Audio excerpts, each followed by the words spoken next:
Next vlog is ostomy. Next vlog is ostomy bag at saka stoma. So yung ostomy is yun yung surgical procedure na nagke-create ng opening sa loob ng katawan palabas. So yun yung ostomy. Yung colonoscopy yung isa sa types ng ostomy. So babalikan natin yung types of ostomy. Yung ostomy bag pwedeng permanent, pwedeng temporary.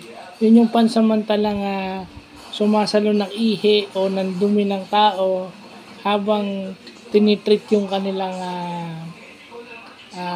medical condition. So yung stoma, opening created in the abdominal, yung butas na ginawa doon sa abdominal wall para may lalabas doon isasaksak yung tubo para ilabas yung urine o yung stool o yung dumi. So yun, again, medical vlog, maganda.